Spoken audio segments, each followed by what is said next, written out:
Hello, my beautiful listeners. Thanks for tuning in, and welcome to another new episode of Life Podcast. Think of this show as your friendly companion. You can play it in the background or plug in your headphones and go for a walk. Okay, so I'm curious. If your life were a movie, what genre would it be? Would you say it's a comedy, romance, adventure, or just downright horror? I sure hope your life's movie is a happy adventure. But most other people's lives can probably be classified as a fiction thriller with an occasional dose of drama, because most of the scenarios we obsess about in our lives are a fiction made up in our head. I've observed that two people can experience the exact same situation but come up with different versions of their story. This is because everyone has their own interpretation of reality, which may not be actuality. How we interpret the world around us is determined by what we focus on, and that greatly influences our entire life experience. But your focus isn't always shaped by what you see with your eyes. Sometimes it's determined by how you feel.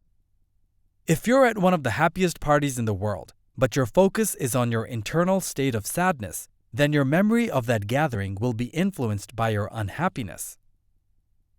In this way, life is like a movie. Essentially, we are all filmmakers projecting our thoughts onto the cinema screen we call our lives.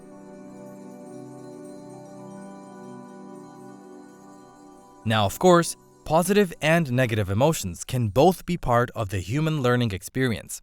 But being in a balanced state of mind is very valuable, because as it is often said, no problem can be solved from the state of mind that created it. In other words, don't try to solve something while focusing on problems. Solve something while focusing on solutions. So why is it that we let unnecessary things bother us? Things that have no significant value in our lives. Maybe something someone said, or a situation that didn't go exactly how you wanted it to go. Perhaps seeing something annoying on the news, or just simply recalling an unpleasant memory from many years ago.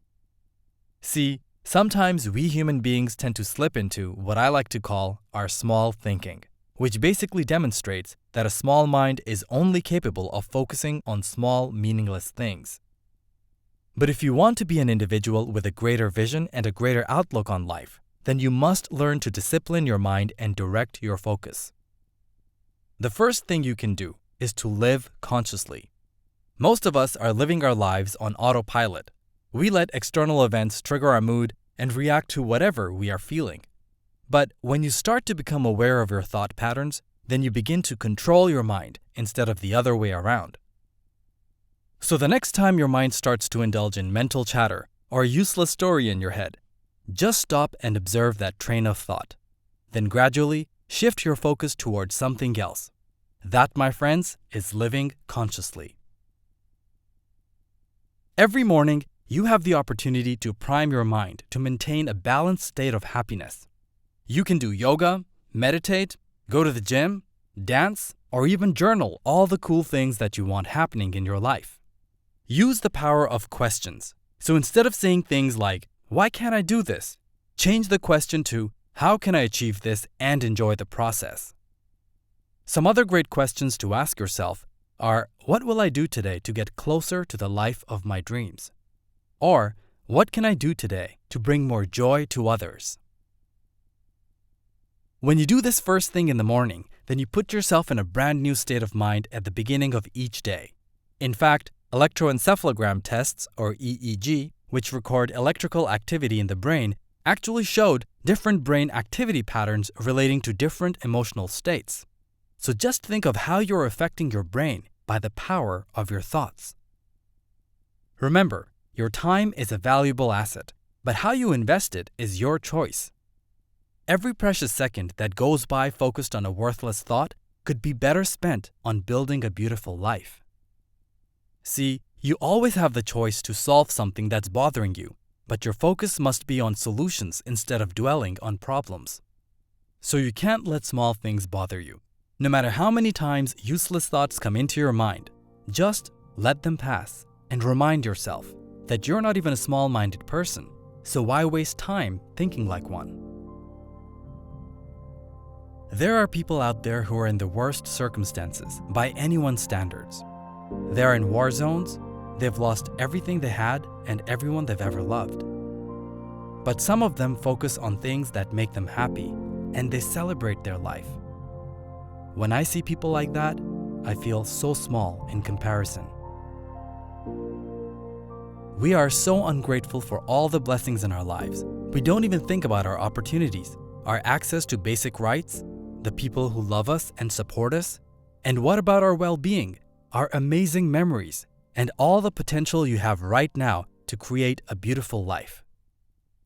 How is it that we keep forgetting these blessings? Well, again, the key player is your focus. So be mindful of what you let into your mind.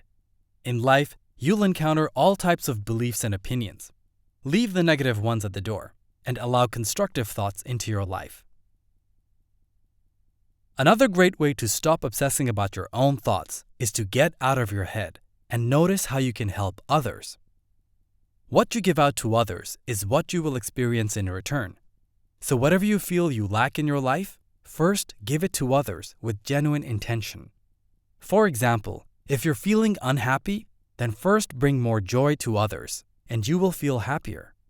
If you want wealth, then find ways to help people become wealthier. And if you seek love, then simply become more loving. This is Newton's third law of motion, which basically states that for every action, there's an equal and opposite reaction. So what you give out into the world comes back to you in return. It's important to know what you pay attention to, because over time, your thoughts and actions shape you as a person, and centering your mind can help you better direct your thoughts and feelings. Sometimes we focus on ourselves more than others would ever notice. In psychology, this is known as the spotlight effect, which is a tendency to overestimate how much people are actually focusing on us. And this can lead to the bad habit of worrying about others' opinion of us. But you can't assume what people are thinking because you don't know what they're thinking. And why shine light on so-called imperfections when we can focus on our accomplishments, possibilities, and solutions? Remember, people are just people, like you, with their strengths and their flaws. And most of the time, they're so preoccupied with their own life that their thinking has nothing to do with you. So learn to relax and stop taking things personally. Half the time, worries are just thoughts you've made up in your head. And you must not waste your life by being fixated on someone else's. As a wise person once said, you have to decide whether you want to be the lead in your life or an extra in someone else's. So consider looking at the world with a new perspective and see what happens. My dear friends, adjust your focus and make your life's movie one of the greatest productions of all time. I hope you enjoyed today's podcast. Be sure to share this video and give us a thumbs up.